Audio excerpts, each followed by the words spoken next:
Voy a volver a repetir los corticosteroides. No porque ustedes me lo hayan pedido, sino por la importancia que tienen y porque yo sé que ustedes no me entendieron nada el martes. No sé si el día de hoy me vayan a entender, pero ya mi conciencia queda, que lo expliqué 2 veces. Así que yo estoy tranquilo y quedo tranquilo, relajado de que yo lo expliqué 2 veces. Así que si no lo reciben después del segundo intento, ya no puedo hacer nada y me voy a sentir tranquilo cuando lo pregunte en el examen. Entonces, aquellos estudiantes míos zombies de propedéutica hoy, porque esos son los que son ustedes hoy. Así que bueno, vamos a intentarlo. Aquí, modificadores de la respuesta inflamatoria. Como les dije antes, en muchos cuadros, no solamente en el asma, hay una respuesta inflamatoria exagerada. Entonces, cuando yo tengo una respuesta inflamatoria exagerada, lo que yo trato de hacer es justamente modularla o modificarla o reducir esta respuesta inflamatoria exagerada. Y por eso usamos en estos casos los corticoides.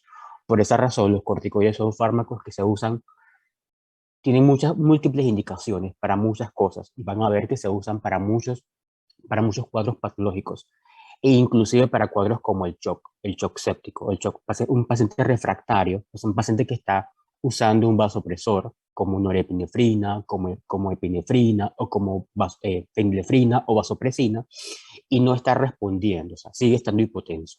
En estos casos también usamos corticoides para tratar de estimular al sistema al eje hipotálamo hipofisario suprarrenal, lo tratamos de empujar y de esa forma pues tratamos de hacer que respondan a los corticoides, perdón, a los vasopresores.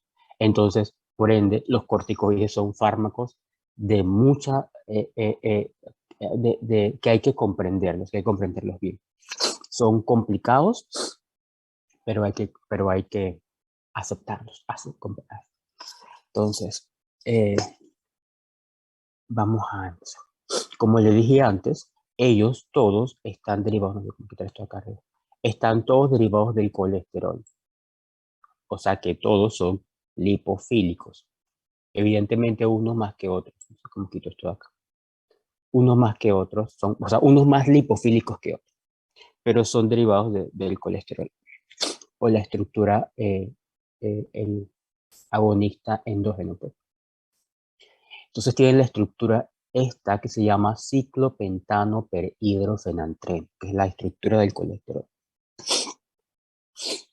Son en forma general tres grupos farmacológicos que derivan de la corteza suprarrenal, ya sea el cortisol, que es el glucocorticoide endógeno, la aldosterona, que es el mineralocorticoide endógeno, y la dehidroepiandrosterona, que es el andrógeno, el corticoide gonadal endógeno, y la progesterona, claro. Entonces, estos productos se lograron identificar y saber cuáles son sus acciones. Como ya les había dicho antes, los mineralocorticoides, la aldosterona, provoca una regulación de los electrolitos y el agua, provoca regulación de electrolitos y el agua. Entonces, si yo deseaba farmacológicamente provocar un aumento de la reabsorción de sodio o un aumento de la reabsorción de agua por alguna condición que se lo necesitase, pues yo usaba un derivado de la aldosterona. No podía usar aldosterona porque la aldosterona es endógena, pero sí podía sintetizar un producto a partir de la aldosterona. Y por eso lo que ya vimos al martes. Igual forma, se descubrió que el cortisol es una hormona del estrés. Se producía bajo situaciones de estrés y se producía con un objetivo. El objetivo era regular el metabolismo de los carbohidratos. ¿Qué quiere decir esto en español?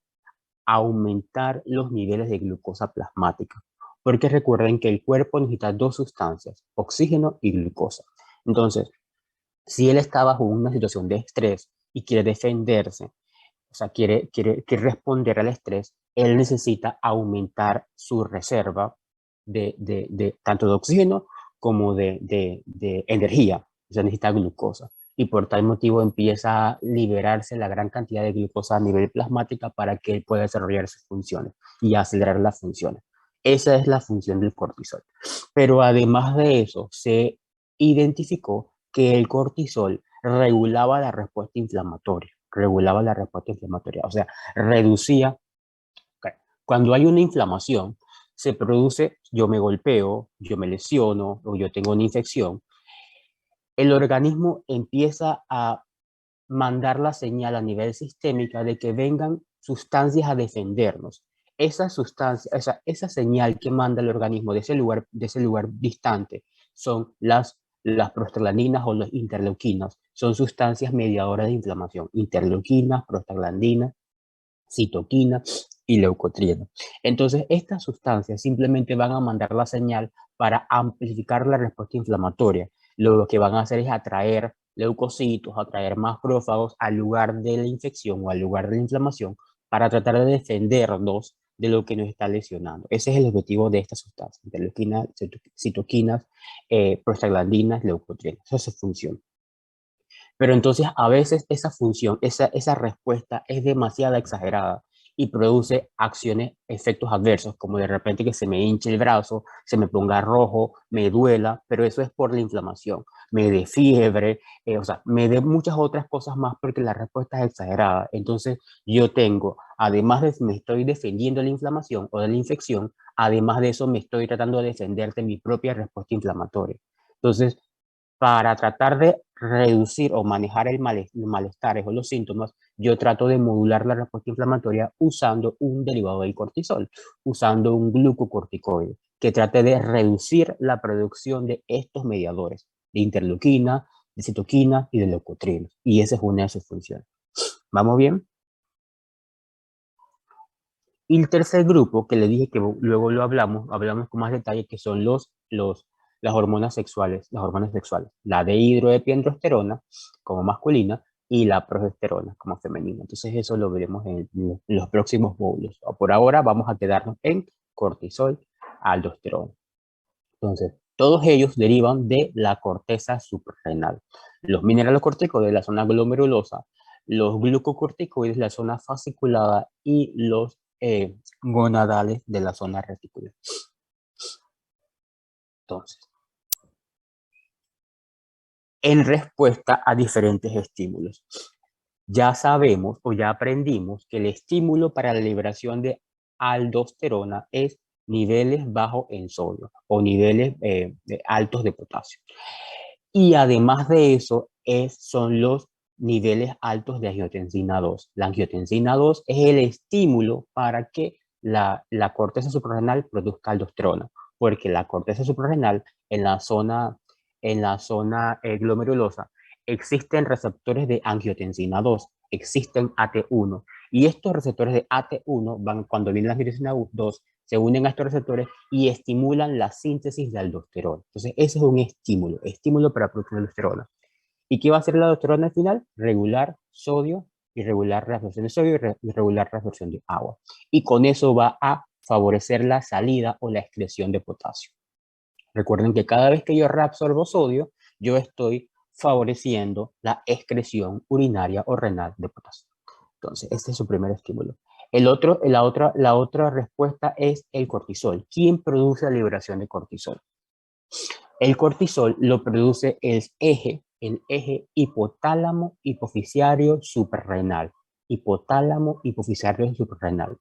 Cada vez que hay una situación de estrés o una situación que requiere aumentar los niveles de cortisol, se activa el eje hipotálamo hipoficiario suprarrenal.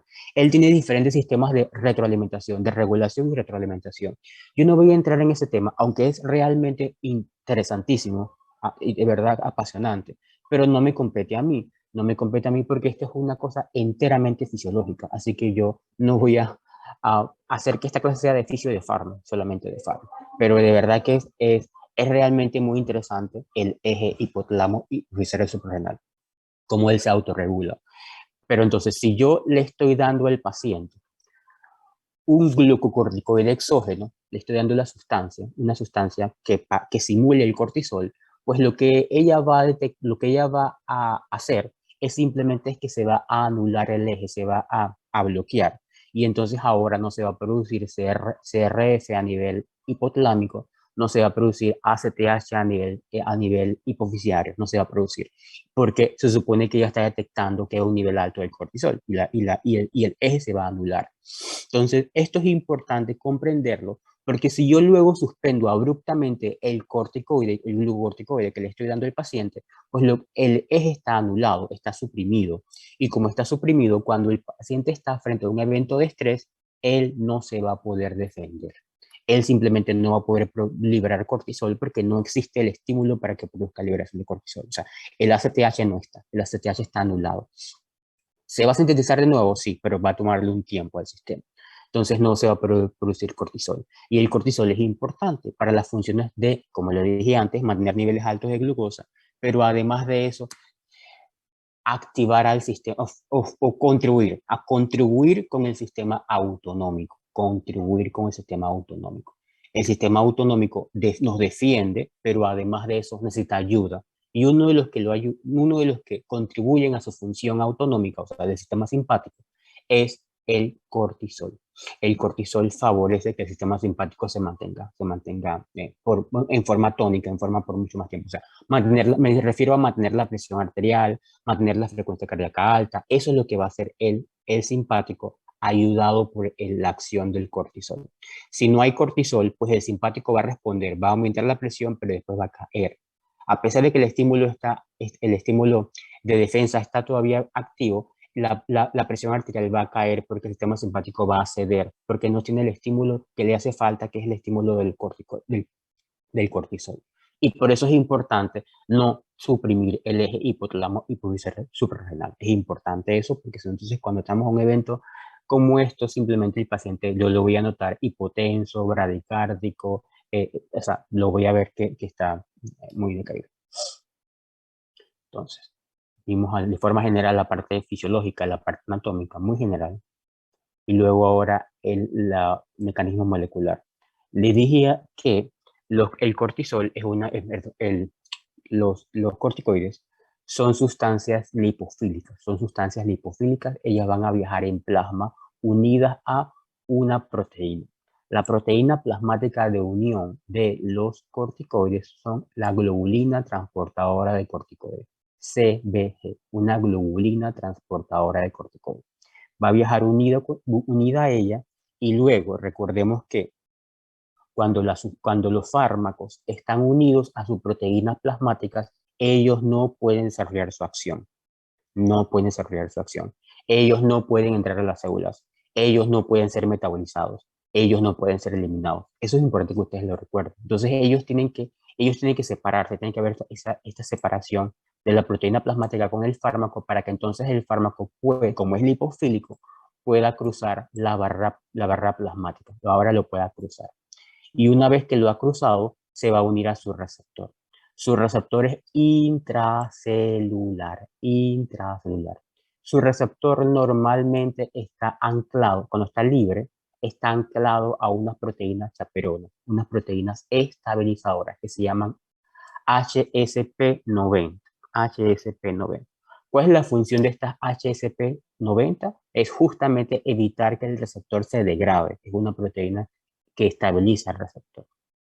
Pero cuando viene el fármaco y se une a su receptor, ahora se separa las, las chaperonas, se separan, se escinden y simplemente ahora el receptor queda solo con el fármaco. Y en este momento el complejo se dimeriza, o sea, se unen dos fármacos receptores, se dimeriza. Requiere estar dimerizado, o sea, formando un complejo de dos sustancias, para que entonces pueda entrar a la membrana nuclear. Y dentro de la membrana nuclear, este complejo dimerizado ahora se va a unir a su punto de anclaje en el DNA. ¿Cuál es el punto de anclaje del DNA? Se llama GRE, elemento de respuesta a glucocorticoides, porque estamos hablando de glucocorticoides.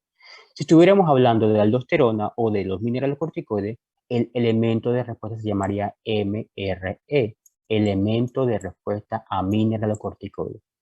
Si estuviéramos hablando de andrógenos, pues se llamaría elemento de respuesta andrógeno. Eso va a depender de lo que sea, del corticoide que estemos tratando. En este caso son glucocorticoides, elementos de respuesta a glucocorticoides en el DNA. ¿Y qué va a hacer cuando se une el compuesto dimerizado de fármaco receptor con el elemento de respuesta a glucocorticoide en el DNA? Pues ahora le va a decir al DNA o a la célula, fabrícate estas proteínas. Va a producir RNA mensajero con la señal de la proteína que él quiere o que este complejo quiere que se sintetice.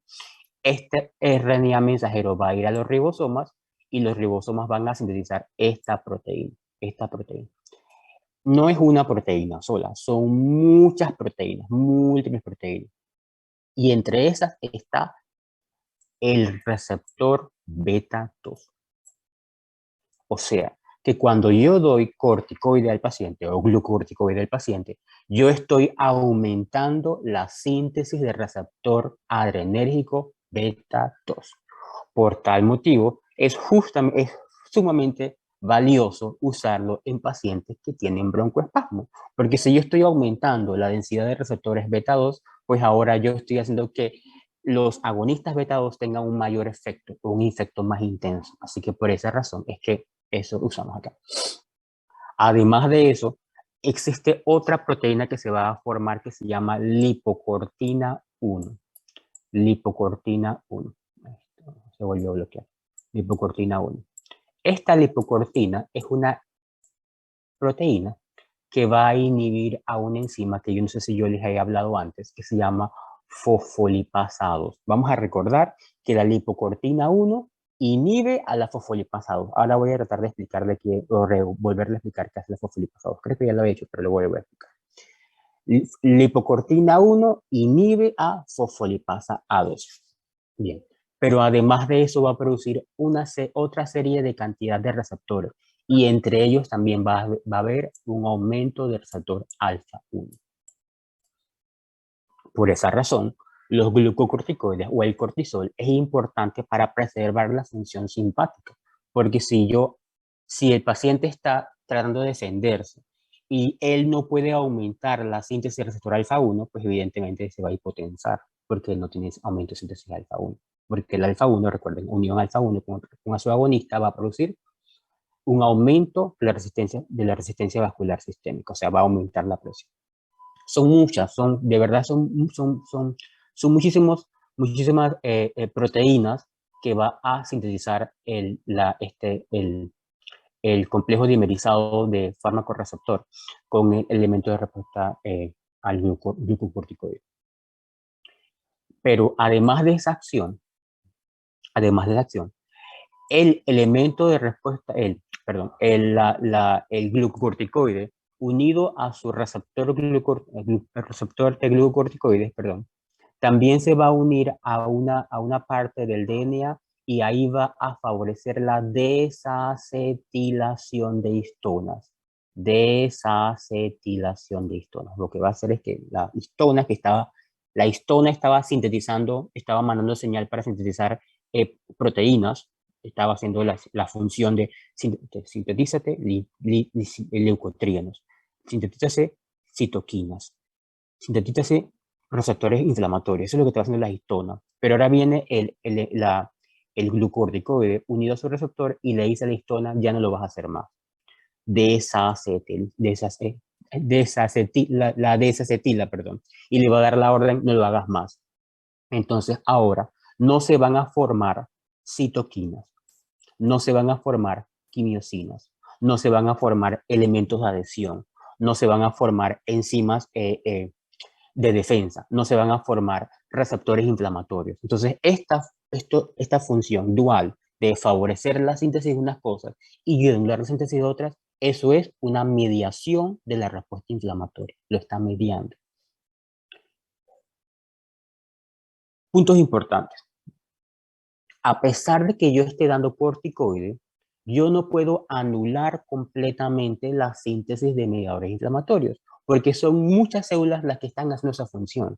Entonces yo puedo modularlo, pero no puedo anularlo. ¿Sí me explico? O sea, los corticoides son moduladores, pero no producen una acción de inhibición, no inhiben la respuesta inflamatoria, no la inhiben, porque simplemente lo que ya pueden hacer es modularlo, ellos pueden reducirla, pero no pueden bloquear a todas las células para que todas las células no produzcan esta respuesta inflamatoria. No sé si me expliqué. ¿Jóvenes? Sí, profe, no inhiben, solamente disminuyen pues, los efectos inflamatorios. Disminuyen la respuesta inflamatoria. Para yo poder hacer esta acción de inhibirlos a todos, necesitaría usar una dosis de glucocorticoide o una dosis corticoide muy alta, muy alta. O sea que me voy a encontrar con los efectos adversos. Por tal motivo, estos no son los fármacos para yo inhibir completamente la respuesta inflamatoria.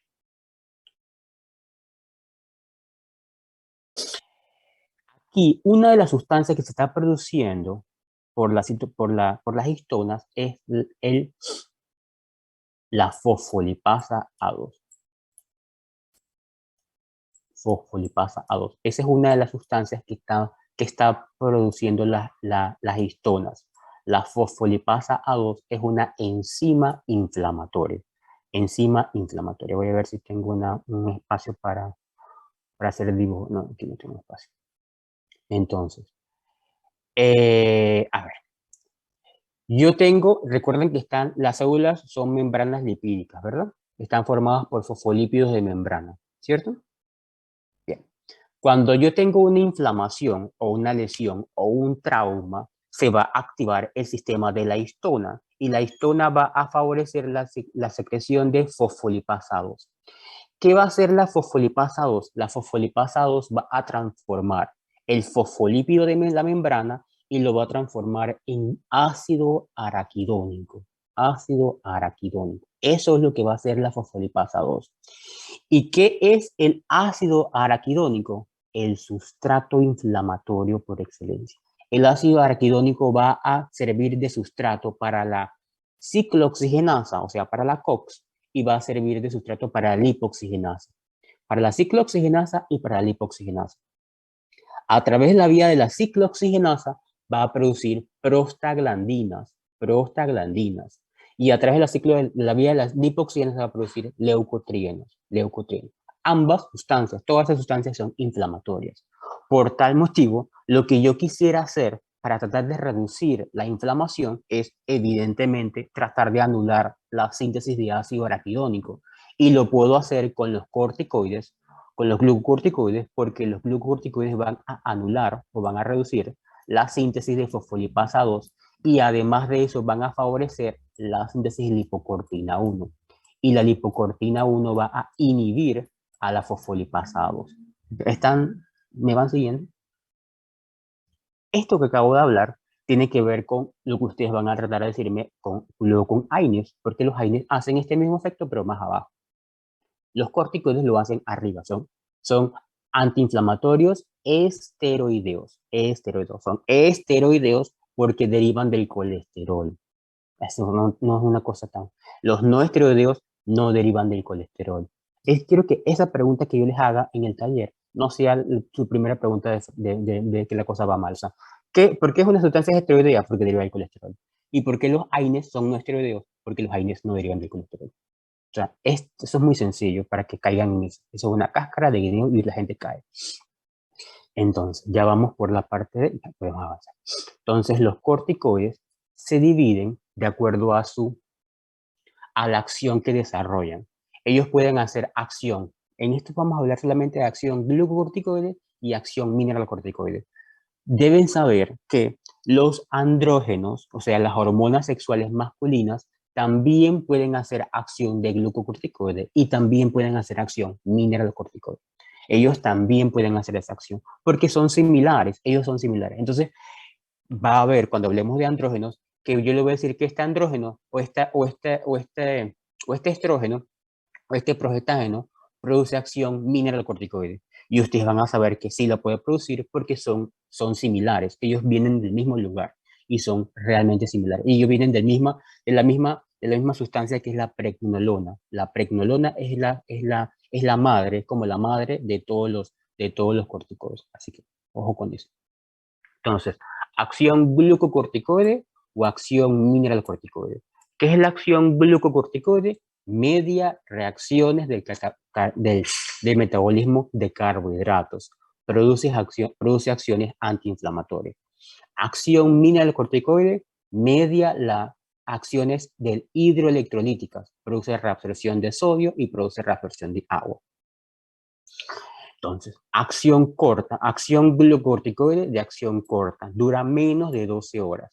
¿Quiénes están aquí? La hidrocortisona y la cortisona. La hidrocortisona es un análogo sintético del cortisol. Recuerden que el cortisol es el ligando endógeno. Acción intermedia, 12 a 24 horas. Aquí está el que lleva la batuta, el estandarte de este grupo es la prednisona. La prednisona. Pero otros fármacos de este grupo son la metilprednisona, la prednisolona y la triamcinolona. Pero la prednisona es el que siempre es de los que siempre se comentan. De acción prolongada, duran más de 24 horas, está la dexametasona y la betametasona. Dexametasona y la betametasona. Todos estos tienen acción glucocorticoide. Algunos producen acción mineralocorticoide. Esa respuesta es cierta. Acción mineralocorticoide, ¿cuáles son? Fludrocortisona y desoxicortisona. Fludrocortisona y desoxicortisona. Entonces, como les decía antes, no porque una sustancia, no porque un fármaco tenga acción glucocorticoide, no quiere decir que no va a tener acción mineralocorticoide. O sea, sí pueden tener ambas. Por ejemplo, los de acción corta, está la hidrocortisona. La hidrocortisona tiene una acción antiinflamatoria de 1 y una acción de retención de sodio. Acción mineralocorticoide también, de forma igualitaria. Y está la cortisona 0.8 de acción antiinflamatoria. Ese es un corticoide de baja potencia. Corticoide de baja potencia, cortisona. Corticoide de alta potencia, corticoide de alta potencia, dexametasona y betametasona. ¿Vamos bien? ¿Van siguiendo? No todo es propedéutica. No, tampoco no todo es fármaco, pero corticoide de baja potencia, cortisona, hidrocortisona. Corticoide de alta potencia, betametasona o dexametasona. Por eso están en esta tabla que está aquí. Corticoide que no tiene acción mineralocorticoide, betametasona, dexametasona de alta potencia. Corticoide de potencia de acción intermedia sin efecto mineralocorticoide, triamcinolona, parametasona. Son glucocorticoides de acción intermedia que no tienen acción mineralocorticoide. ¿Bien? ¿Jóvenes? Sí, profe.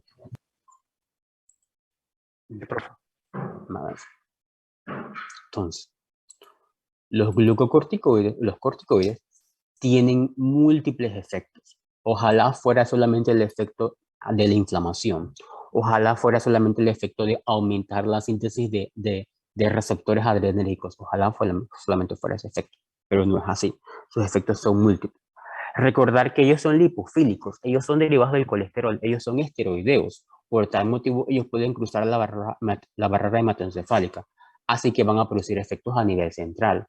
Y esos efectos se han descrito como ansiedad, depresión, son muy relativos. Ansiedad, depresión, manías, hipomanía, psicosis. Eso va a depender de la sensibilidad del paciente al fármaco, pero sí se ha visto desde ansiedad a inclusive hasta alucinación. Los corticoides producen efecto catabólico. Los corticoides producen catabolismo. ¿Por qué producen catabolismo? Porque ya les dije que producen destrucción de los depósitos de glucosa. ¿Cuál es el depósito de glucosa? Es el glucógeno. Glucógeno es el depósito de glucosa y lo va a degradar. Va a transformar el glucógeno en glucosa. ¿Eso cómo se llama? ¿Ese proceso cómo se llama? Lo pregunto en el examen.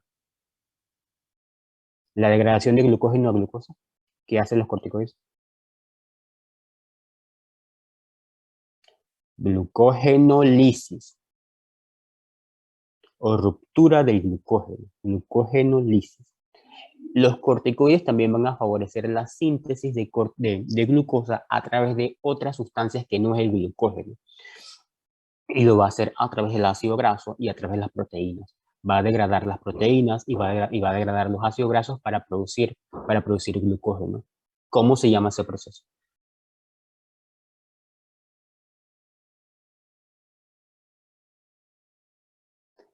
Se llama gluconeogénesis. Gluconeogénesis. Formación de glucosa de otras vías, de vías nuevas. Gluconeogénesis. Génesis, generación. Neo, nuevo. Glucosa. Entonces, generación de glucosa por vías diferentes. Entonces, eso es lo que está haciendo los corticoides. Por tal motivo, su acción es catabólica. Degrada músculo, degrada los depósitos hepáticos para simplemente producir aumentos de niveles de glucosa. O sea que su acción es, si yo le empiezo a dar a un paciente que hace ejercicio, pues evidentemente ahora voy a ver que va a haber atrofia muscular. El músculo se va a atrofiar porque simplemente va a empezar a degradar los depósitos de proteínas, los depósitos de glucógeno del músculo. Y también a nivel hepático va a producir la reducción de los depósitos de glucógeno a nivel hepático.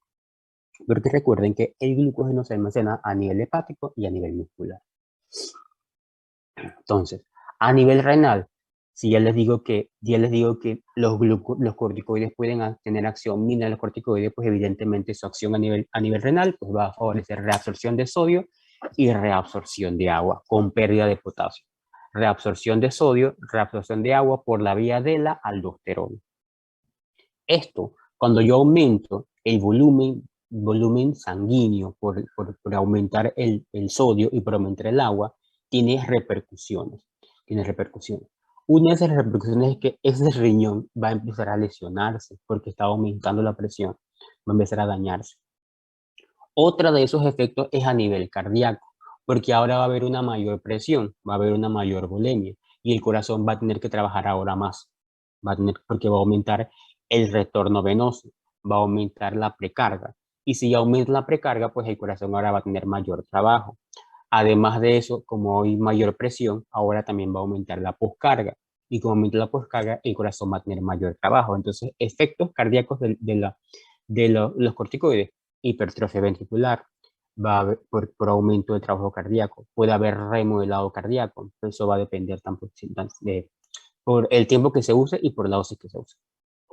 Dosis bajas, de potencia baja a un tiempo corto, no deberían producir esos efectos. Pero la mayoría de los pacientes que los usan en forma crónica, lo usan por un cuadro autoinmune, para justamente regular la respuesta inmunitaria en estos cuadros, como los pacientes trasplantados que tienen que regular su respuesta inmune, los pacientes que tienen una enfermedad autoinmunitaria, como la que me dijo Melanie de la enfermedad de Addison, los que tienen el lupus. O sea, muchos pacientes que tienen enfermedad autoinmune tienen que usar los corticoides, que tienen síndrome nefrótico, síndrome nefrítico, tienen que usar corticoides. Entonces, en estos pacientes yo voy a ver esta imagen que se llama síndrome cusinoide. Voy a ver una cara de luna llena, creo que una cara así como redondeada, con unos parches equimóticos a nivel ay caramba, de las mejillas.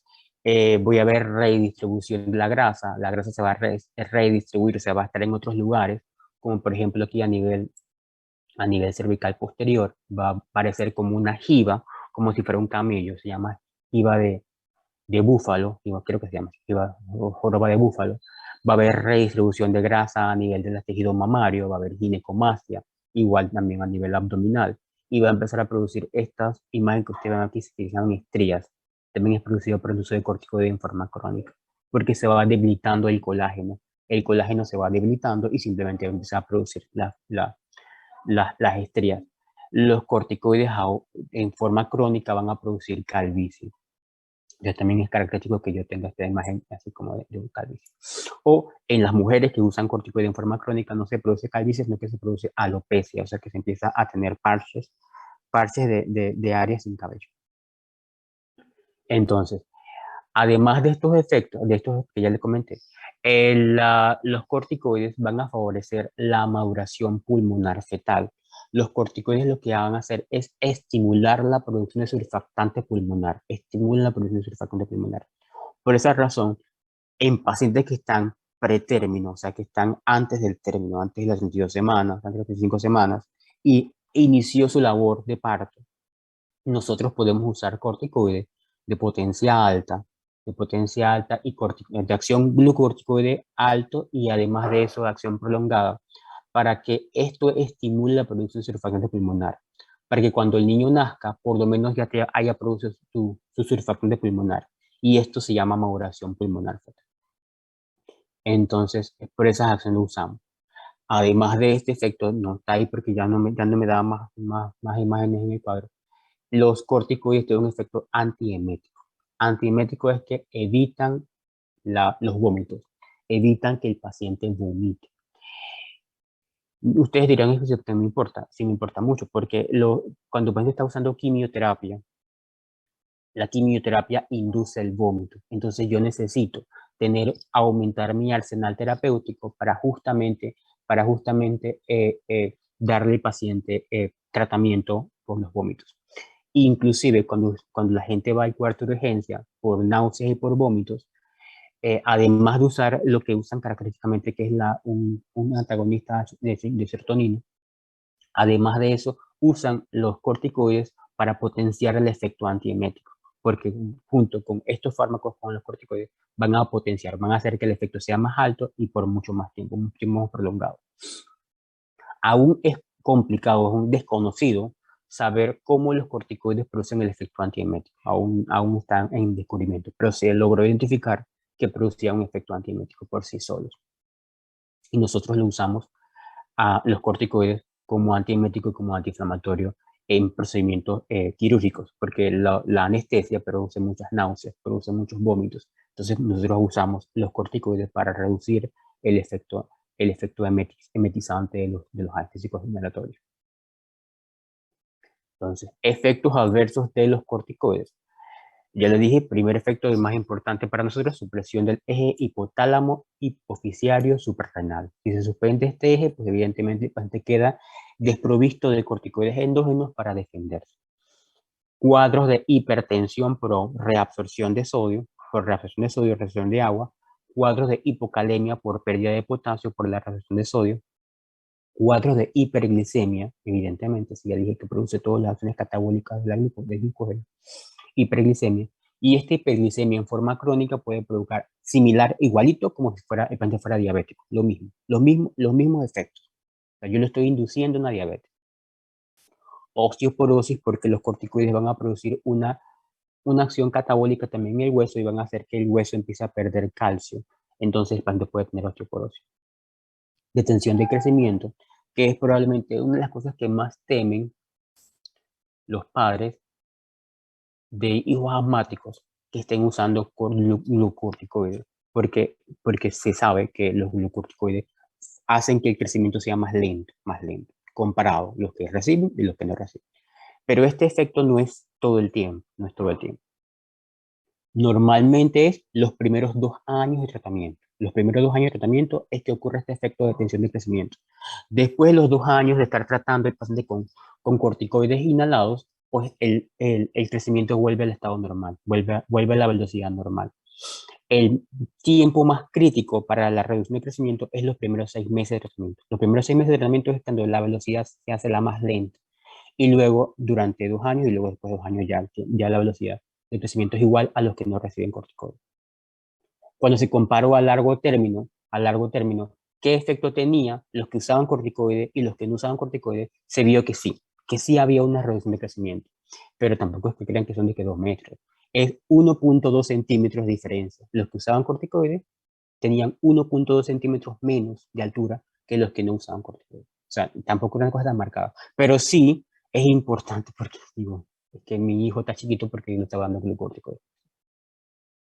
Entonces, otros efectos, miopatías, cataratas, redistribución de grasas, estrías, riesgo de infección y cambios de comportamiento, como ya le dije.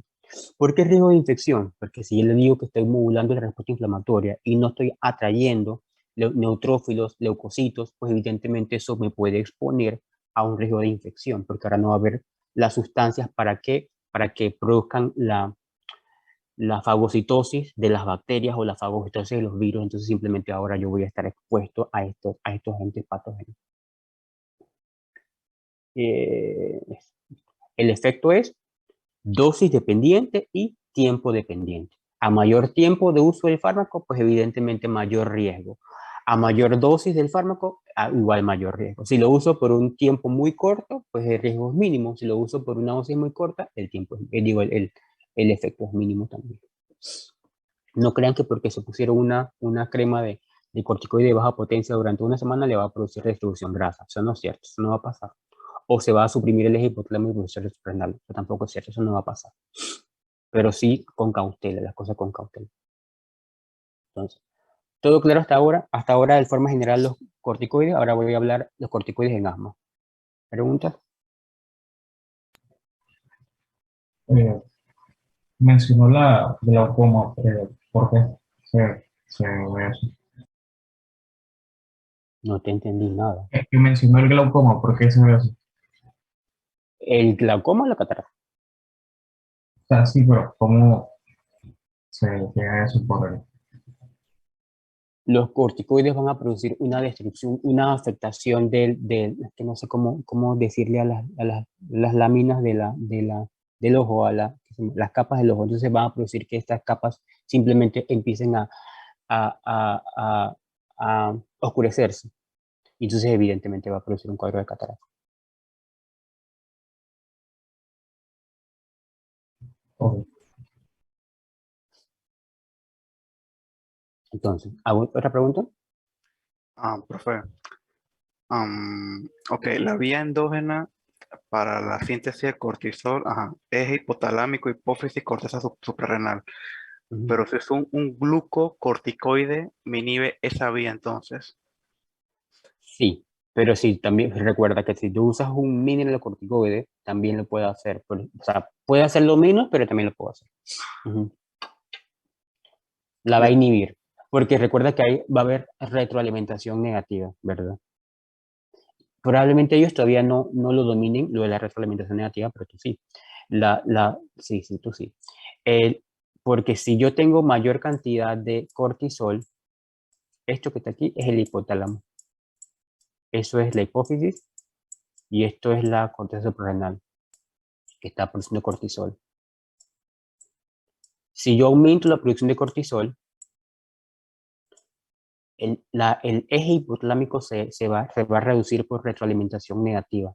Este aumento de cortisol le va a mandar la señal a nivel hipotalámico: no produzcas más CRF, no lo produzcas más porque ya tengo suficiente cortisol. Y entonces también va a anular la respuesta del ACTH, del ACTH, porque también se va a reducir la producción de ACTH por retroalimentación negativa. Eso es lo mismo que pasara si tú estuvieras dando al paciente corticoide. Tú le estás diciendo al sistema: yo tengo demasiado cortisol, no produzcas CRF, no produzcas factor liberador de corticotropinas. Entonces el sistema se va a inhibir por retroalimentación negativa. Entonces, si yo lo uso en forma crónica, simplemente la señal se va a anular. Simplemente ya no me necesita y simplemente el hipotálamo se va a apagar, la liberación de factor liberador de corticotropinas se va a apagar. Esta señal es durante un periodo de tiempo. ¿Cómo es la palabra? Se me fue la palabra. Es que, o sea, tiene un ciclo, es cíclica. No se produce a la misma velocidad durante todo el día. Entonces, si yo lo uso en forma crónica, lo que yo voy a hacer es darle al sistema la señal, o sea, a mi sistema, a mi cuerpo, decir la señal: no lo produzcas más porque nosotros estamos bien. Y simplemente el hipotálamo ya no va a sintetizar CRF, no lo va a sintetizar. Y cuando lo necesite, pues ahora va a tener que empezar a sintetizar y eso va a tomar un tiempo. Listo, profe. ¿O alguna otra duda?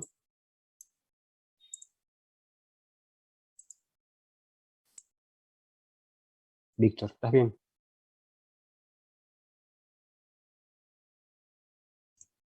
No, profe, ¿Ah? todo bien. No, profe, no hay duda. Bien. Entonces, ahora en el asma, o sea, en pacientes que tienen broncoespasmo, yo necesito, como le dije antes, si yo doy fármaco por la vía inhalatoria, perdón, por la vía inhalatoria, yo logro alcanzar el efecto que quiero, que es a nivel local, y reduciendo el riesgo de efectos adversos, o sea, efectos a nivel sistémico. Así que la vía preferencial para usar glucocorticoides en pacientes asmáticos es la vía inhalada, porque yo quiero que haga su acción es a nivel pulmonar. Yo creo que modula la respuesta inflamatoria a nivel pulmonar y quiero que aumente la síntesis de receptor beta 2 a nivel pulmonar. Eso es lo que yo quiero que haga, así que yo lo daría por la vía inhalatoria. Así se sintetizaron fármacos que tengan una acción preferencial inhalatoria, que son los fármacos que son halogenados, los glucocorticoides halogenados, cuando yo lo doy por la vía inhalatoria, simplemente ellos, como son halogenados, tienen la capacidad de no poder, ellos son esteroideos, ya se les dije eso, pero como son halogenados, no tienen la capacidad de cruzar las membranas lipídicas, o sea que lo doy a nivel pulmonar y de nivel pulmonar no llega a difundirse a nivel sistémico, porque las sustancias lipofílicas cruzan. A pesar de que yo lo dé por la vía inhalatoria, ella va a cruzar por liposolubilidad, ¿cierto? Esa parte la entendemos. Pero como estas sustancias son halogenadas, se le ha incluido otra molécula. Simplemente ahora sigue siendo esteroideo, pero además de eso, esta molécula esteroidea, cuando llega a la membrana lipídica, no puede cruzar porque está halogenada, pero no va a poder cruzar. Entonces, esto tiene la particularidad de que reduce el riesgo de distribución del fármaco a nivel sistémico. ¿Me expliqué?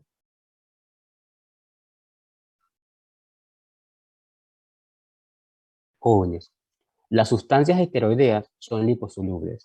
Un primer punto. Las sustancias liposolubles cruzan las membranas lipídicas, lo cruzan todo. Si yo daría una sustancia liposoluble a nivel pulmonar, solamente liposoluble a nivel pulmonar, esta sustancia liposoluble, cuando llega al pulmón, el pulmón va a seguir dejándolo cruzar y el fármaco va a llegar a nivel sistémico, porque él es liposoluble, a pesar de donde sea que yo lo haya colocado. Por ejemplo, yo coloco un parche liposoluble, lo coloco en la piel. Si este fármaco es liposoluble, él va a llegar a nivel sistémico porque él va a ir cruzando las membranas lipídicas. ¿Sí? Vamos bien en esa parte, lo que es liposoluble. Entonces, ahora, este fármaco que es liposoluble se hace una sustitución del grupo de carbono 18 y carbono 19. Se sustituye. Y al sustituirlo, ahora ese fármaco es halogenado. Ese fármaco perdió su capacidad de cruzar las membranas lipídicas. La perdió. Él sigue siendo esteroideo, pero él ya no puede cruzarlo. No puede cruzarla. Entonces, cuando yo lo doy a nivel pulmonar, se queda a nivel pulmonar. No puede cruzar, no puede llegar a nivel sistémico. Mejor. Eso es mi máximo esfuerzo. Yo sí entendí, profe, al principio no, pero ya entendí. Mejor, jóvenes. Mejor. ¿Por qué yo les digo que mejor? Porque no lo voy a complicar yo, sino que farmacología lo complica él mismo, o sea, se complica a sí mismo. Los fármacos halogenados, los corticoides halogenados, no pueden cruzar las membranas lipídicas. Por tal motivo, se mantienen almacenados a nivel pulmonar. ¿Cuáles fármacos son esos? El de excelencia es la beclometasona, pero está la betametasona, la triancinolona, el flunisólido y la fluticasona. Son glucocorticoides halogenados. Yo los doy y se almacenan a nivel pulmonar, se quedan a nivel pulmonar. Ahora, también existen glucocorticoides no halogenados, no halogenados. Eso quiere decir que no se ha hecho esta sustitución en el carbono 18 ni en el carbono 19 y por tal motivo este fármaco puede cruzar la membrana plasmática del pulmón, lo puede cruzar. Este fármaco es el budesónido. El budesónido yo lo doy inhalado, llega a nivel pulmonar y él cruza y llega a nivel sistémico, porque él es no halogenado. Y entonces con el budesónido yo logro efectos a nivel sistémico. Lo doy por inhalatoria, pero yo logro efectos a nivel sistémico. ¿Me expliqué?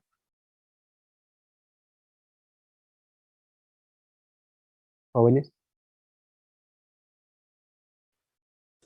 Por mi parte, sí, profe. ¿El resto?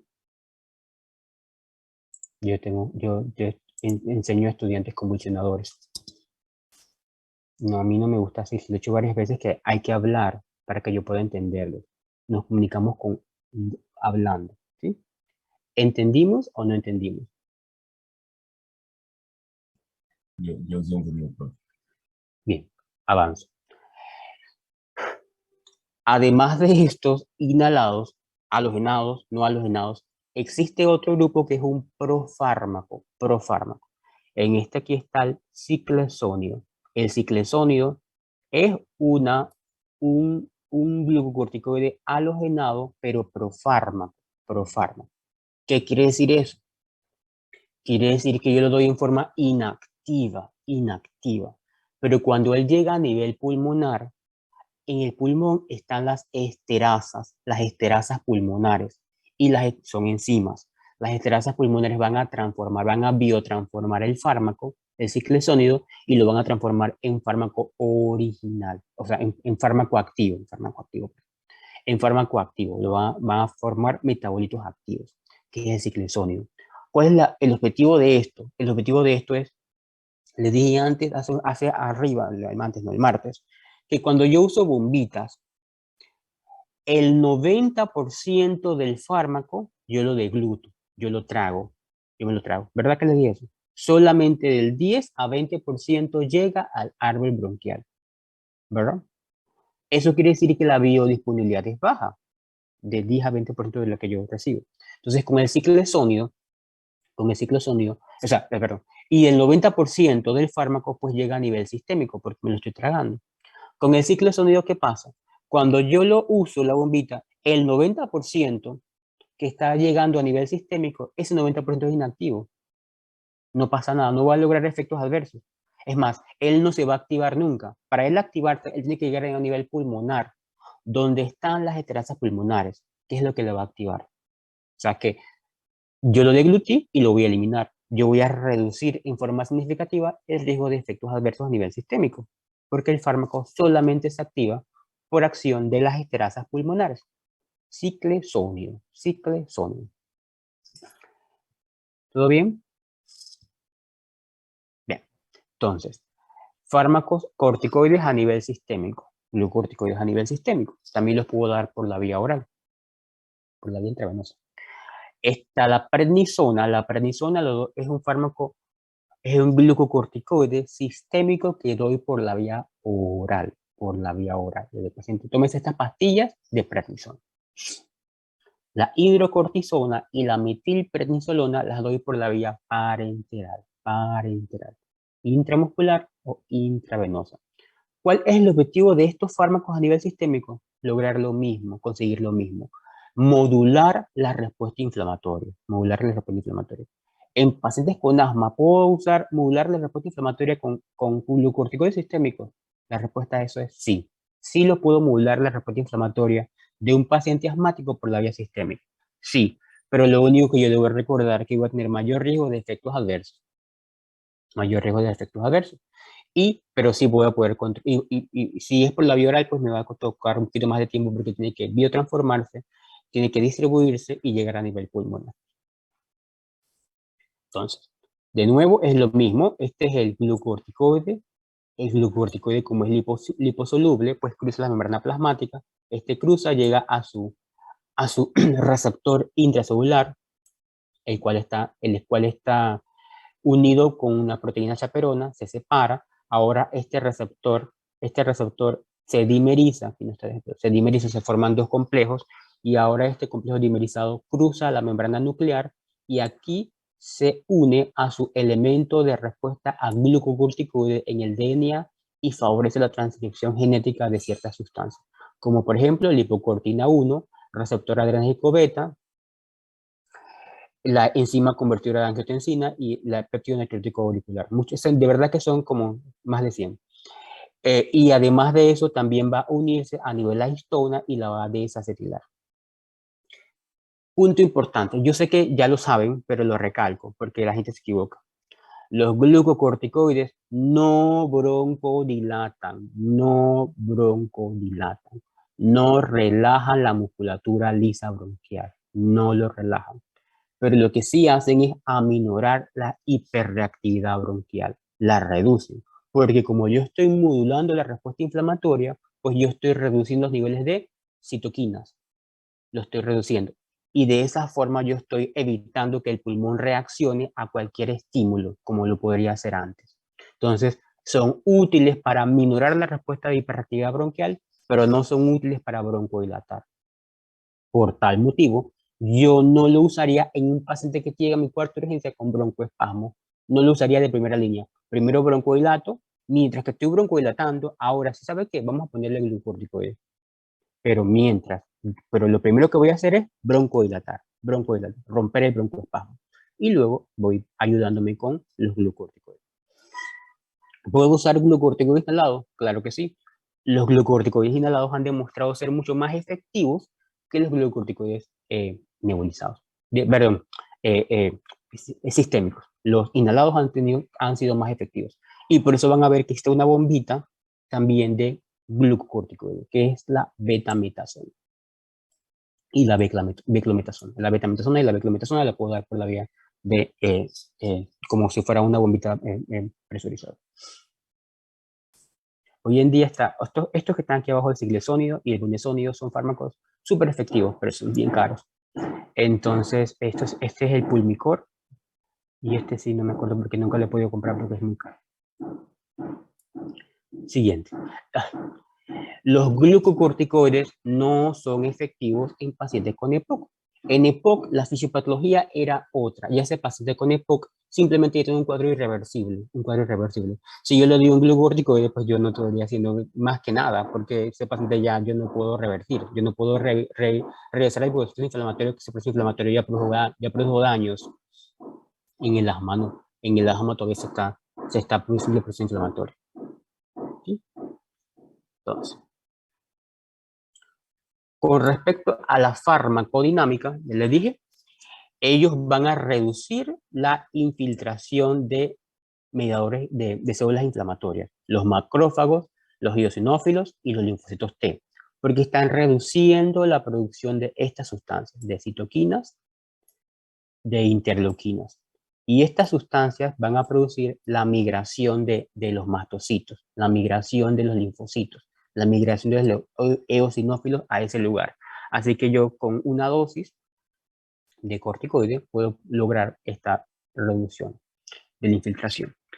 Cuando lo uso en forma continua, en forma seriada, yo voy a reducir la respuesta inmediata a los alergenos y voy a prevenir el asma. Puedo prevenir el asma, lo puedo prevenir. La respuesta a eso es sí, porque estoy reduciendo la hiperactividad bronquial y estoy reduciendo la cantidad de mastocitos en la vía respiratoria. De la acción antiinflamatoria, les dije antes que es el bloqueo genómico, o sea, el bloqueo de la transcripción genética de proteínas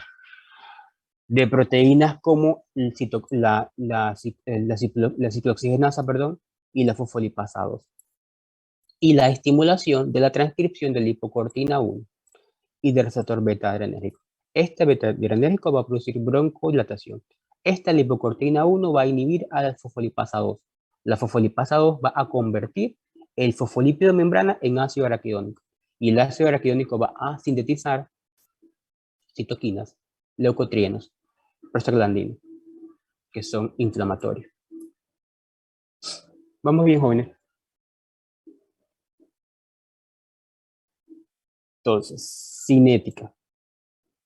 La absorción por la vía mucosa por la vía respiratoria, es muy escasa o nula. A pesar de que el fármaco es esteroideo y el fármaco puede cruzar la membrana plasmática, es nula o es escasa porque la mayoría de esto se da en forma de halogenados. Y le dije antes que los halogenados no tienen la capacidad, le cuesta mucho cruzar las membranas plasmáticas. Por eso es que es difícil que yo los doy por la vía respiratoria y que pueda llegar a nivel sistémico. Del 80 a 90% de la dosis que yo doy por la vía inhalatoria llega a nivel sistémico porque la degluto, me la trago. Y de esta, gran cantidad hace metabolismo primer paso hepático. Solamente logra alcanzar una biodisponibilidad del menos 20%. Porque va a ser metabolismo hepático. Metabolismo hepático por sistema de citocromo P450. Distribución, ellas van a viajar en plasma unida a su globulina transportadora de corticosteroides, como lo dije antes, la CBG, la globulina transportadora de glucorticoides. 90% de unión a esta sustancia. 5% está unida a la albúmina y 5% está en forma libre. La eliminación es renal y su vida media, eso es relativo, de acuerdo de la duración de efecto de los diferentes fármacos. Efectos adversos de lo que yo uso por la vía inhalatoria, pues.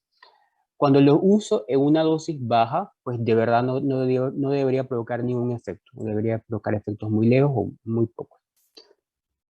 Pero cuando lo uso a una mayor dosis o los uso mal, me pueden producir en un paciente que lo estoy usando por la vía inhalatoria esto que tenemos aquí.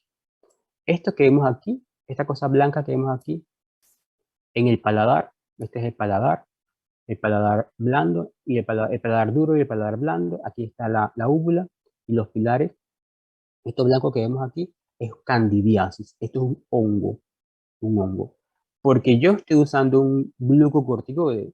El glucocorticoide está modulando la respuesta inflamatoria y por tal motivo ahora me está permitiendo que el hongo que se encontraba aquí empiece a crecer. Empieza a crecer la cándida y se ven entonces estas placas blanquecinas por el uso del glucocorticoide por la vía inhalatoria. Otro efecto que puedo tener es que las cuerdas vocales, ellas se van inflamando. Entonces simplemente, o el músculo que se encuentra alrededor se va inflamando. Entonces va a producir una disfonía. O sea, yo hablo, en lugar de hablar bien, empiezo a hablar como medio ronco. Otro efecto de la glucorticoide. Esta disfonía es reversible. Esta candidiasis también es reversible. Una vez que yo suspendo el tratamiento y empiezo a dar terapia para reducir, para destruir a los hongos que se meten en la boca. Cuando se usa a dosis alta puede producir cuadros de osteoporosis en paciente adulto e inhibición de crecimiento en niños a dosis alta. Si se usa por la vía oral, pues el riesgo de efectos adversos es mayor. Inhibición del eje hipotálamo hipófisis suprarrenal, osteoporosis, aumento de peso, hipertensión, diabetes, retención de líquidos, úlceras pépticas, cataratas, fragilidad capilar, alteración psiquiátrica. O sea que hay mayor efectos adversos cuando lo uso a nivel sistémico. Cuando lo uso por la vía inhalatoria, pues los riesgos de efectos son menores. ¿Preguntas, jóvenes? Turum, turum, tum.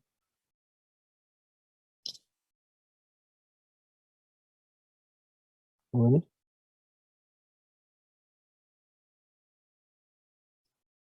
Nada.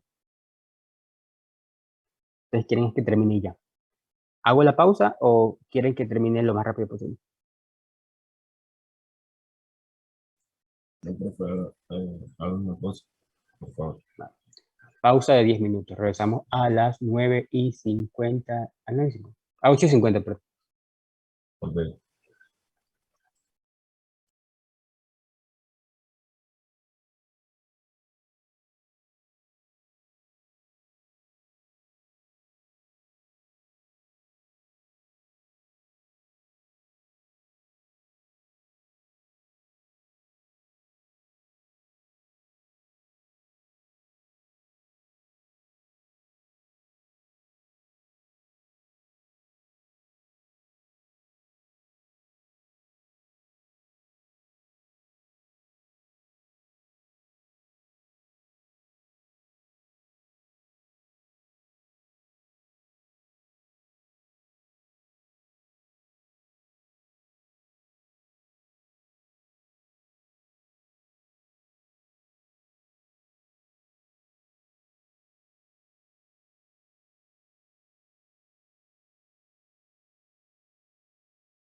¿Listos?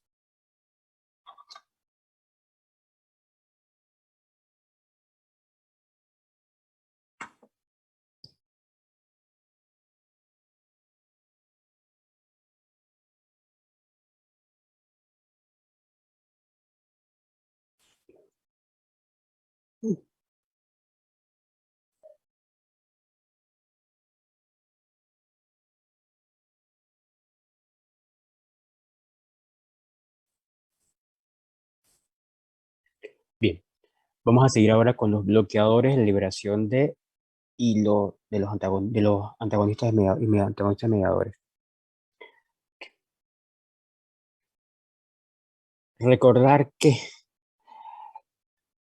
los leucotrienos van a hacer una función a nivel pulmonar y esos leucotrienos tienen unos receptores a nivel pulmonar que van a favorecer la contracción del bronquio, van a favorecer la contracción del bronquio.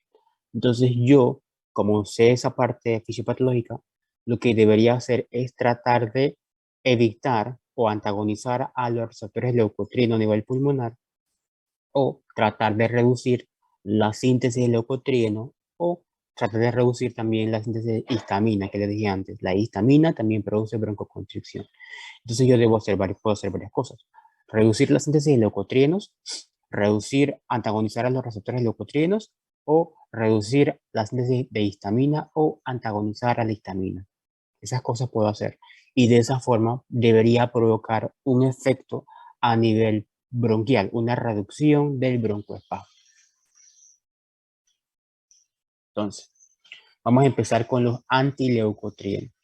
Yo les voy a enseñar aquí en la imagen. A ver, está los fosfolípidos de membrana. La membrana celular, y la membrana celular está cargada de fosfolípidos de membrana.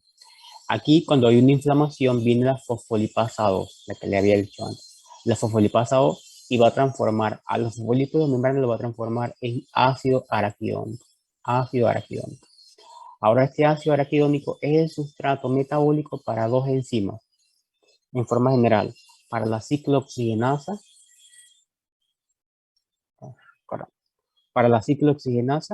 y para la lipoxigenasa.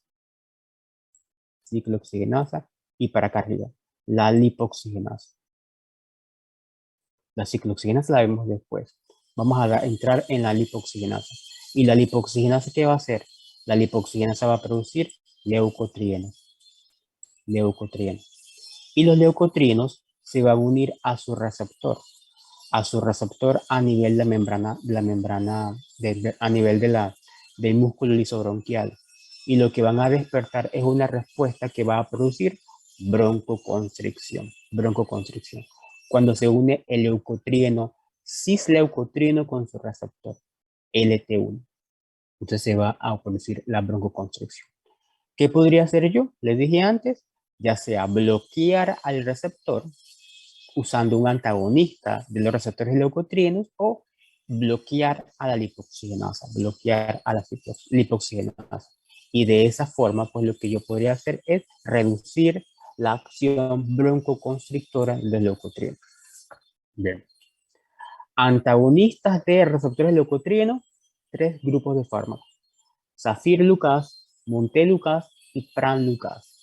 Safir-Lucas, Montelukast y Pran-Lucast son antagonistas de receptores de leucotrienos a nivel pulmonar.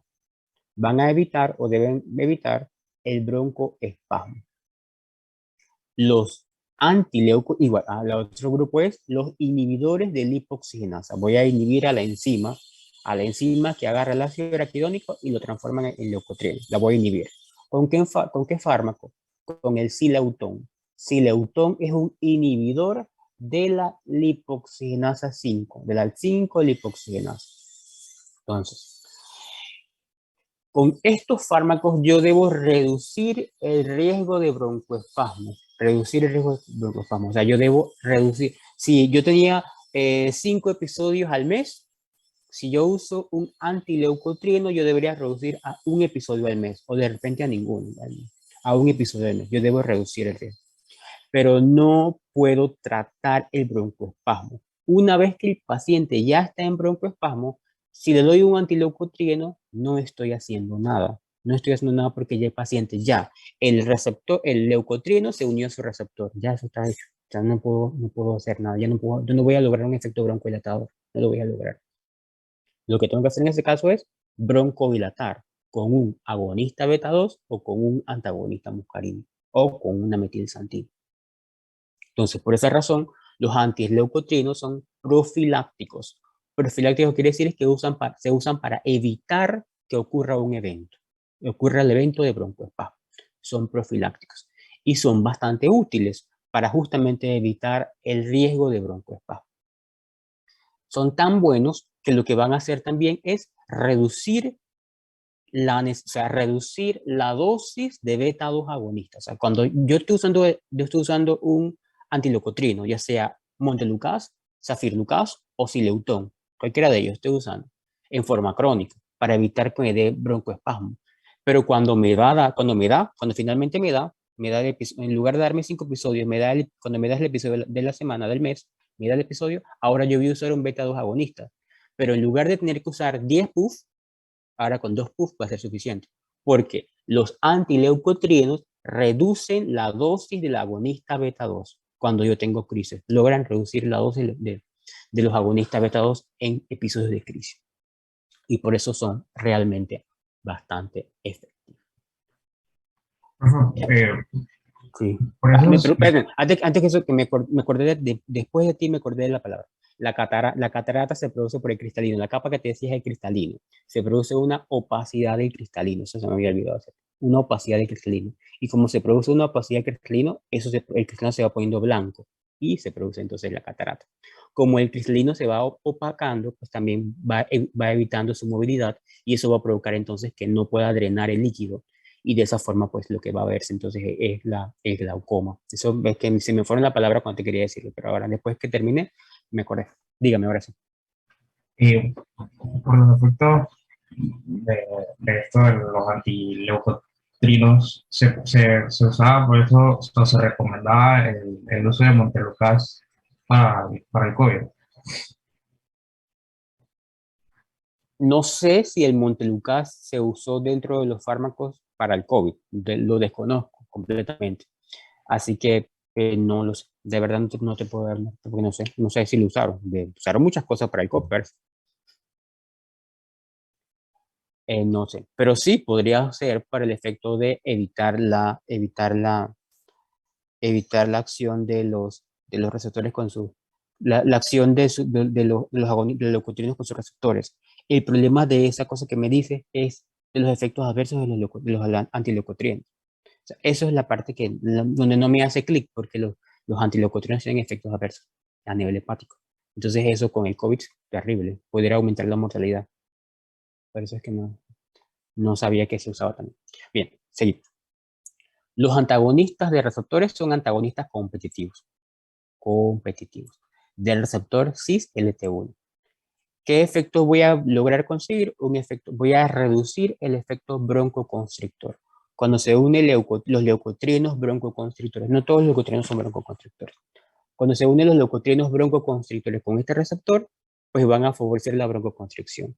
Lo que yo voy a hacer usando un antagonista es evitar el riesgo de broncoconstricción. No puedo bloquear la broncoconstricción ya instaurada, lo que yo puedo evitar el episodio. Son de alta afinidad y son altamente... Si uno es el que es broncoconstrictor. Los inhibidores de síntesis de leucotrienos lo que van a hacer es inhibir selectivamente a la 5-lipoxigenasa, Y el inhibir a la 5-lipoxigenasa, pues van a evitar que se sinteticen el leucotrieno B4, el leucotrieno A4 y leucotrienos cistenílicos. Los leucotrienos cistelínicos son los que son broncoconstrictores. Estos son los que se unen al receptor cis-LT1 que van a provocar entonces broncoconstricción. Entonces, con el sileutón, lo que yo voy a hacer es justamente inhibir a la lipoxigenasa 5 y de esa forma evitar la síntesis de leucotrienos cisteínílicos para que no se puedan unir a su receptor cis-LT1. Seguimos. La absorción es por la vía oral. Son fármacos que se usan por la vía oral porque su biodisponibilidad oral es muy alta, es bastante alta. Se unen a proteínas plasmáticas en diferentes proporciones, eso, saberlo, pero de verdad que nada que voy a eso preguntar. Su metabolismo es a nivel hepático. De los 3 fármacos, de los 4 fármacos, su metabolismo es a nivel hepático. Y su eliminación tiene diferentes vidas medias. El que tiene la vida media más corta es el Sileutón, el Zafirlukaz tiene la vida media más larga.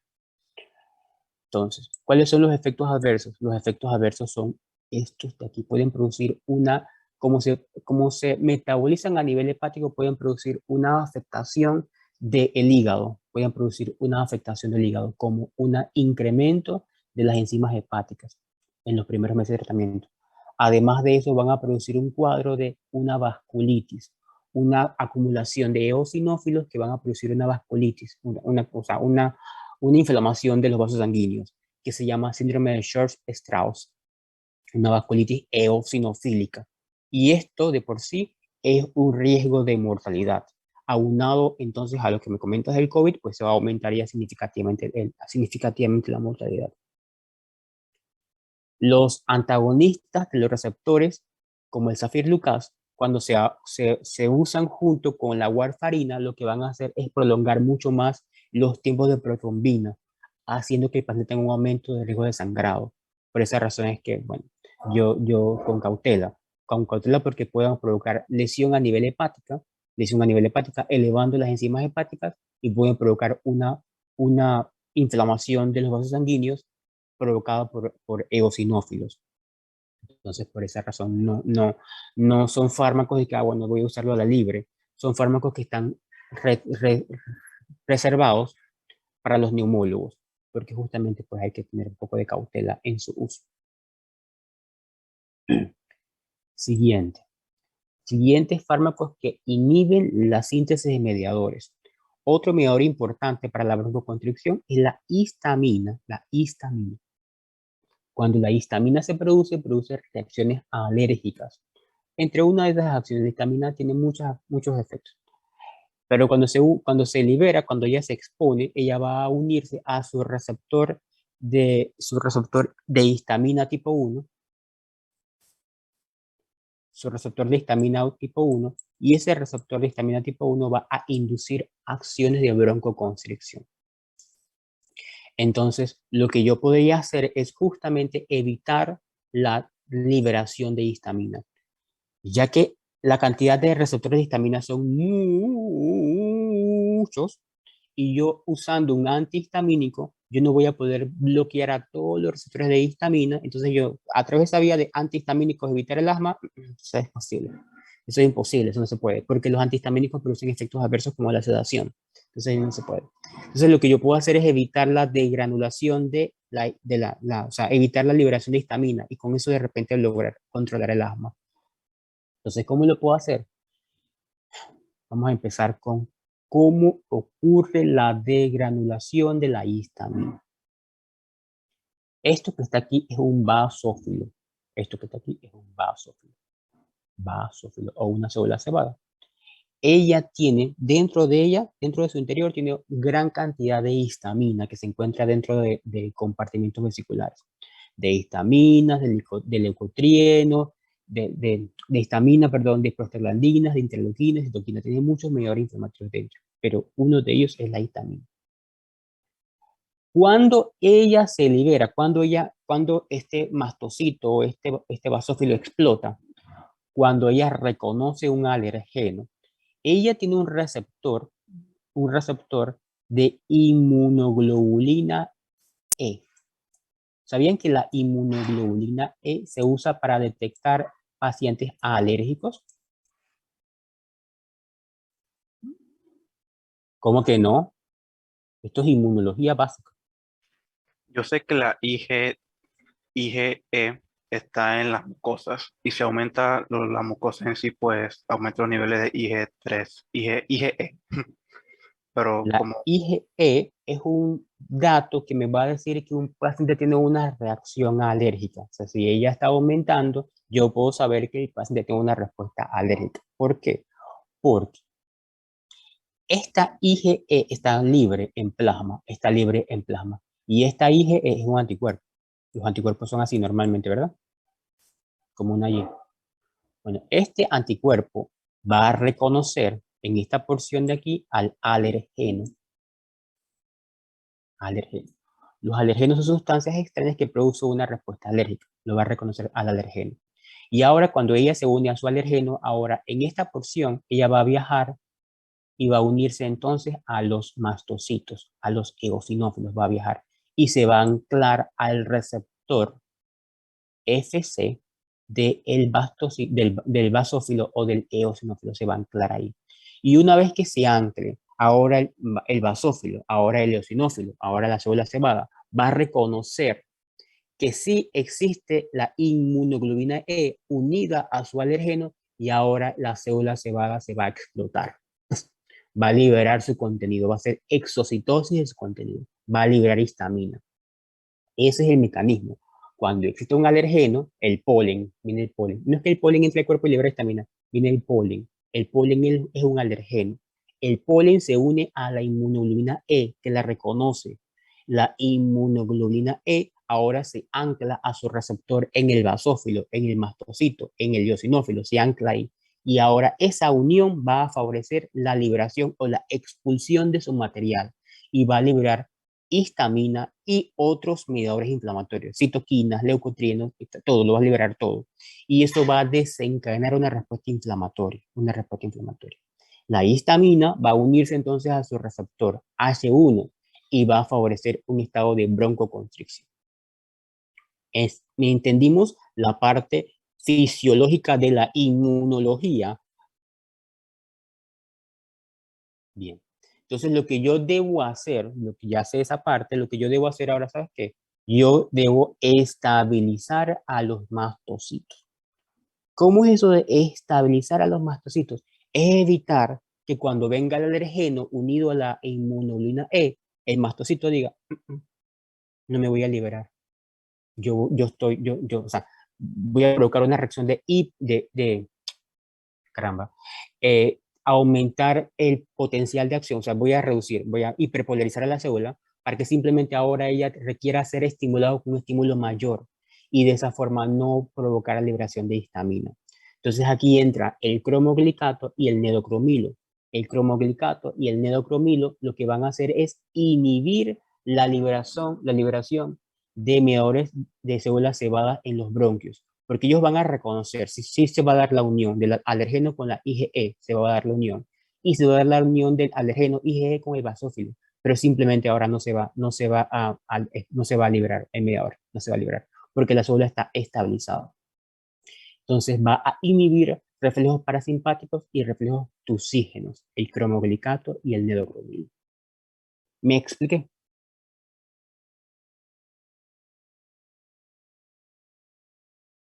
Profe, ¿cómo así que inhibe reflejos parasimpáticos? Los reflejos parasimpáticos son reflejos que tienen que ver con los muscarínicos. Entonces, por tal motivo, una de las otras acciones que van a producir el cromoglicato es justamente evitar que cuando venga el estímulo parasimpático, estimule a M3 y de esa forma se dé el cuadro de broncoconstricción. Listo, profe. Entonces, el cromoglicato y el nedocromilo no son broncodilatadores, Ellos no hacen que el bronco dilate. Ellos lo que hacen es evitar que el bronquio se contraiga. Son fármacos profilácticos, se usan para profilaxis. Entonces, se usan por la vía inhalatoria. Son insolubles en lípidos. Su absorción es de 1% por la dosis oral. No cruzan la barrera hematocefálica y ni cruzan la barrera placentaria. No hay historia, no hay referencia acerca de su metabolismo. Su eliminación es renal y biliar. Entonces, la absorción es escasa y ellos pueden producir, como es un polvo, ellos pueden producir un cuadro de espasmo bronquial por la irritación. El polvo puede producir un cuadro de irritación bronquial y puede producir un espasmo bronquial, puede producir un broncoespasmo. Y además de eso, pues tienen un sabor, un olor medio raro. Entonces, un sabor medio raro. Entonces pueden provocar pueden provocar alteración del gusto. Entonces, sí, que siente que las cosas le saben diferentes, porque justamente el neocromino tiene esta sensación muy extraña. Cefalea, náuseas, vómitos y mareo. El cromoglicato y el nedocromilo eran fármacos que se usaban mucho en la antigüedad como fármacos profilácticos, pero con el advenimiento de los antagonistas de leucotrienos y los inhibidores de la lipoxigenasa con el montelukast y con el sileutón, simplemente los fueron desplazando. Por tal motivo son fármacos que probablemente hoy en día casi no se usan, porque el montelukast, el prazilucast y el sileutón los fueron desplazando como fármacos profilácticos porque permitieron inclusive que los cuadros de broncoespasmo se redujeran y además de eso, reducir el uso de fármacos broncodilatadores, que no lo hace los cromoglicatos. Estamos terminando, esto creo que es casi la última.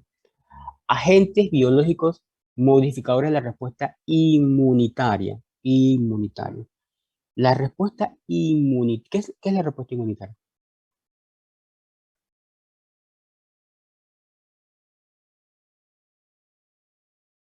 Es lo mismo que respuesta inflamatoria.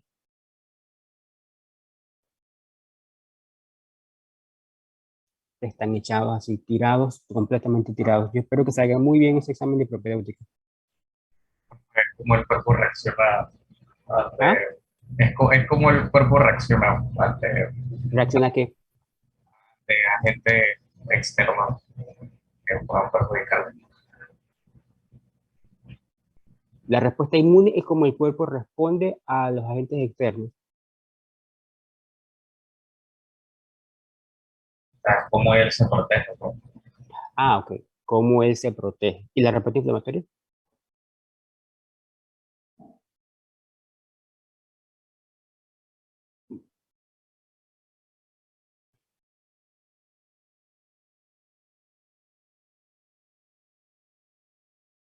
Inmune e inflamatoria es lo mismo.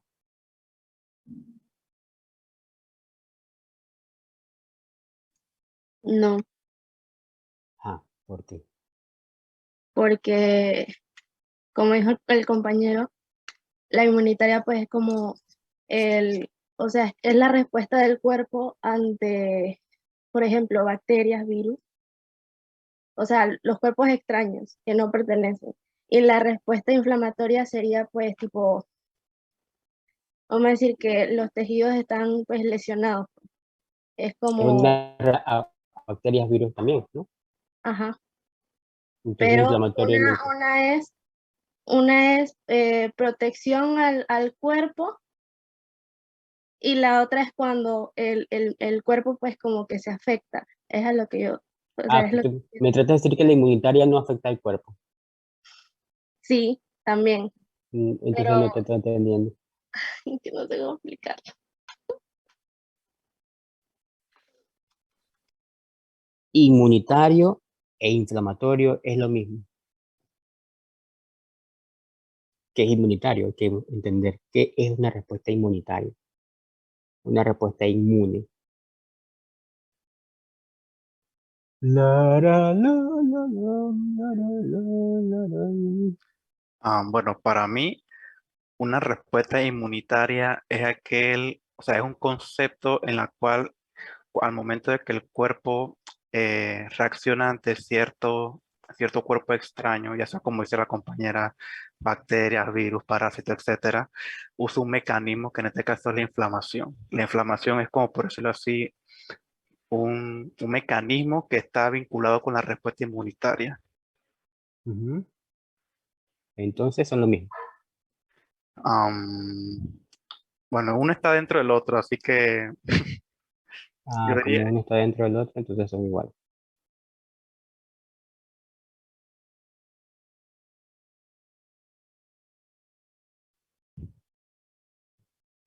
yo creo, profe.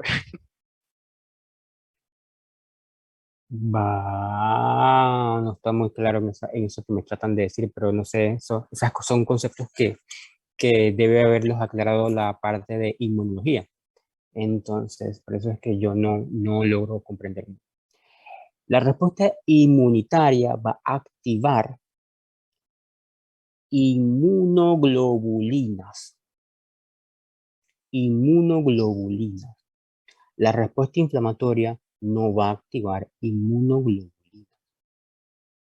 Entonces, en la respuesta inmunitaria, yo me estoy defendiendo de un agente externo y de un agente interno. Me estoy defendiendo de cualquier cosa, tanto de algo que viene como de algo que está dentro de mí, porque hay respuestas autoinmunitarias. Me estoy defendiendo, pero me estoy defendiendo a través de una respuesta que tiene que ver con anticuerpos, antígeno, anticuerpo. Estoy generando anticuerpos. En una respuesta inflamatoria solamente estoy produciendo mediadores inflamatorios, no estoy produciendo anticuerpos. Estoy produciendo citoquinas, interleuquinas, esas cosas que la dije, mediador inflamatorio. Entonces, cuando empiezo a producir anticuerpos, entonces entré en una respuesta inmunitaria, A través de la reducción de la respuesta inflamatoria, yo puedo mediar cómo el cuerpo me defiende. Puedo mediar. Yo uso corticoides, que son los principales mediadores de la respuesta inflamatoria, y yo puedo hacer que el cuerpo me defienda menos. Me quieres defender, pero defiéndeme menos. A través de agentes modificadores de la respuesta inmunitaria, yo puedo anular la respuesta como la forma como el cuerpo me defiende. Yo puedo quedar expuesto completamente, porque yo estoy bloqueando la respuesta de los anticuerpos y yo quedo expuesto. Con los corticoides puedo quedar expuesto, pero es menos el riesgo de que o sea, de infecciones. Si yo anulo la respuesta inmunitaria, el riesgo de infecciones es mucho más alto. ¿Me expliqué? Entonces, agentes biológicos modificadores de la respuesta inflamatoria, ¿qué van a hacer? Van a modular a los anticuerpos. Entonces, estos agentes son sustancias que responden a los anticuerpos. Se usa de tecnología recombinante a sustancias que responden a los anticuerpos para tratar de bloquearlos. ¿Cuáles sustancias pueden ser? Son el omalizumab, el lumilixumab, el keliximab, el infliximab y el etarneset. No son sustancias, no son fármacos exclusivos de asma. Son fármacos que se pueden usar en cualquier enfermedad que despierte una respuesta inmunitaria y que yo quiera reducirla o anularla o suspenderla. Entonces, son fármacos de nivel avanzado, son anticuerpos monoclonales, nivel avanzado. No lo usa cualquier tipo de médico. Yo nunca he usado un anticuerpo monoclonal, sino que lo usa un tipo de especialistas para justamente tratar de bloquear por el riesgo que ellos tienen. Entonces lo que van a hacer, aquí está de nuevo el mastocito que reconocía a la inmunoglobulina E unida a su alergeno. Entonces, ¿qué va a hacer estos agentes como el omalizumab? Lo que va a hacer es unirse, el omalizumab es el que está en amarillo, lo que va a hacer es unirse a la inmunoglobulina E y de esta forma va a impedir que ahora este complejo se pueda unir a la célula cebada, al mastocito se puede unir. Y de esa forma estimular la degranulación del mastocito, evitar que se libere la histamina. Eso es lo que va a hacer los anticuerpos monoclonales, o sea, los agentes biológicos modificadores de respuesta inflamatoria, inmunitaria. Eso es, en forma general, su mecanismo de acción. Entonces,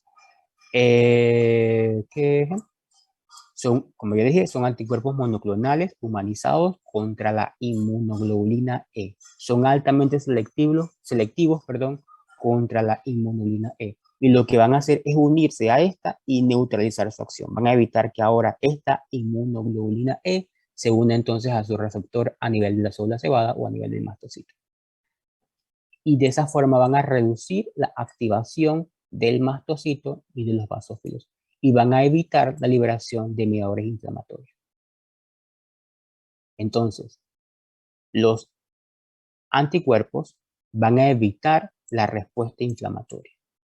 Entonces, no que la respuesta inflamatoria forma parte de la respuesta inmunitaria, sino que la respuesta inmunitaria puede activar una respuesta inflamatoria. Además de ese efecto, ellos van a unirse a el receptor, este receptor Fc epsilon 1, que se encuentra a nivel de el basófilo. Esta inmunoglobulina E está unida al basófilo a través de este punto. Este punto se llama Fc epsilon 1, Fc epsilon 1. Y lo que está haciendo es, cuando se une a este punto, es reconocer a la inmunoglobulina E, y si esta está cargada de un alergeno, entonces se activa, el basófilo se activa. Pero como es el omalizumab, en este caso particular, va a bloquear al Fc epsilon 1, lo que va a evitar es que ahora el basófilo, la IgE que está cargada con el alergeno, pues simplemente no pueda encontrar un punto en el basófilo para unirse y simplemente no pueda activar al mastocito, no lo pueda activar, no lo pueda degranular. Es otro mecanismo de acción. Los anticuerpos monoclonales no son broncodilatadores, tampoco son broncodilatadores. Los anticuerpos monoclonales se usan cuando yo he tratado al paciente con todo lo que ya les he dicho hasta ahora, lo he tratado con todo, pero a pesar de eso, el paciente sigue grave, el asma es provocado por una respuesta alérgica, ya sea por alergenos, y el paciente sigue grave, no lo puedo resolver. Entonces ahora, además de eso, he usado dosis alta, eso tiene que cumplirse este patrón, he usado dosis alta de corticoides. He usado, el paciente está grave, el asma es por una respuesta alérgica, he usado dosis altas de corticoides y no logro resolver el cuadro. Entonces, ahora sí, yo debo pensar en usar un anticuerpo monoclonal. Yo no puedo usar una bomba nuclear como esta en un mosquito, para matar a un mosquito. No. Yo tengo que usar esta bomba nuclear cuando yo he agotado mis otras opciones terapéuticas. Por esa razón, es un tipo de fármacos que solamente está reservado para los neumólogos, porque justamente no se puede usar y agotar la opción terapéutica, y después cuando el paciente está grave y ya usé hasta anticuerpo monoclonal, y ahora ¿qué hago? Lloro, o sea, le rezo a papá Dios porque ya no tengo más opciones terapéuticas. Eso es, uno tiene que tratar las cosas conforme va pasando, conforme van los pasos. Entonces, se usa por la vía parenteral, por la vía subcutánea, una biodisponibilidad parenteral de 62%. Se usa cada 2 o 4 semanas. El metabolismo es por degradación del sistema retículo endotelial a nivel hepático. La eliminación es a nivel biliar y la vida media es de unos 26 días. ¿Qué efectos adversos me voy a encontrar? Si yo estoy anulando la respuesta inmunitaria mediada por la inmunoglobulina E, y ya yo sé que la inmunoglobulina E se activa ante alergenos y se activa ante infecciones parasitarias, eso también deben saberlo de inmunología. Entonces yo puedo exponer al paciente a dos cosas: a un cuadro de anafilaxia, porque él llega al alergeno y el paciente no lo puede reconocer, y de repente lo reconoce y explota el sistema alérgico, y simplemente me va a producir un cuadro grave que se llama anafilaxia, por lo cual los pacientes se pueden morir. Y lo otro es una infección parasitaria. El cuerpo no detecta que es una infección por parásitos porque evidentemente la inmunoglobulina E está neutralizada. Por tal motivo, el parásito está creciendo y la inmunoglobulina E no puede activar la vía para defendernos. Así que va a aumentar el riesgo de infección parasitaria. Lo de artralgia no lo sé, no lo he buscado porque da artralgia, pero lo desconozco. Pero sí la anafilaxia y sí las infecciones parasitarias. Entonces son eventos, la anafilaxia es un evento grave, gravísimo. Así que no es un fármaco para usar por usar. Entonces, Cada vez que yo anulo la respuesta inmunitaria, yo me estoy exponiendo en forma significativa a infecciones, Entonces, ¿qué se ha visto? Este es un estudio que ha logrado demostrar que cuando se usa omalizumab con respecto a pacientes que no usan omalizumab, pacientes placebos, se ha visto una reducción en la hospitalización y una reducción de las idas al cuarto de urgencia por broncoespasmo. Los pacientes asmáticos van mucho menos al cuarto de urgencia por broncoespasmo. O sea, hay una reducción significativa de un 44%. O sea, son fármacos sumamente efectivos, pero evidentemente usados con los patrones que les dije. Un asma que no responde a la terapia convencional y que tampoco responde a corticoides de alta potencia, a dosis alta, y que es por una respuesta alérgica, Así que creo que eso es todo, mi clase de asma del día de hoy. Yo había pensado en